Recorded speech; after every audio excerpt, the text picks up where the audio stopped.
पशुपतिनाथ निराले हैं।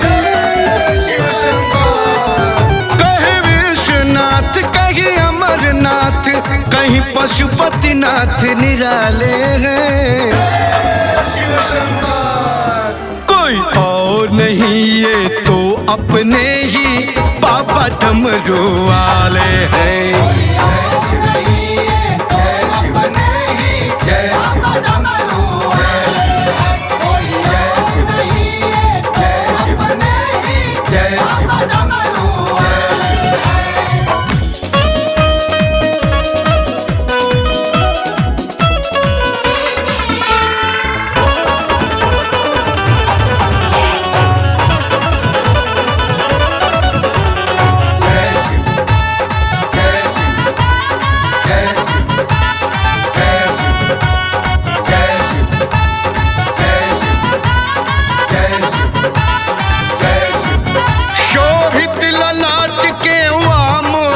शशि पुलकित छटा मचलती है, अविराम जटाओं से जिनके सुरसर की धार निकलती है।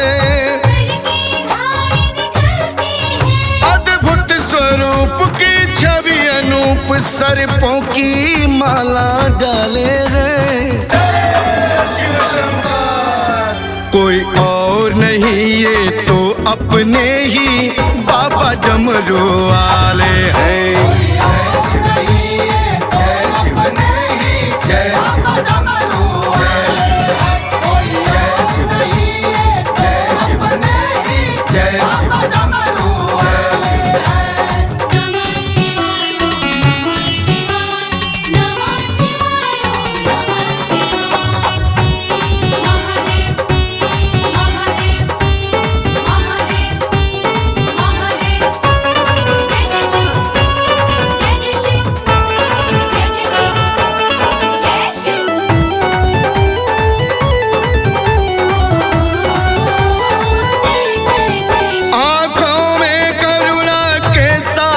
चितवन में दया शिव शंकर के,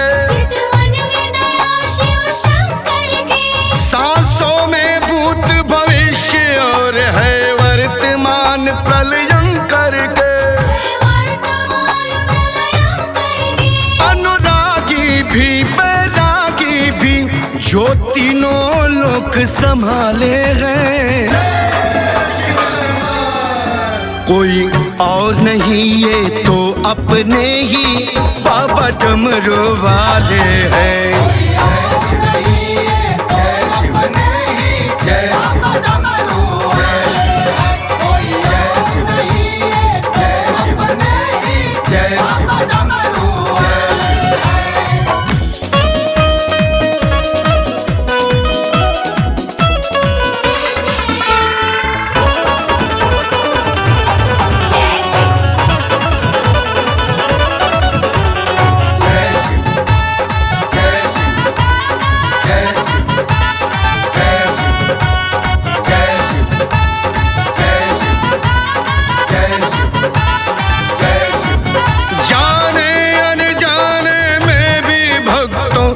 प्रसन्न हो जाते हैं, जो कभी लोक हित में विष पीकर नीलकंठ कहलाते हैं। हाँ कृपा सिंधु में तीन बंधु जो दुनिया के रखवाले हैं। कोई और नहीं ये तो अपने ही बाबा डमरू वाले हैं।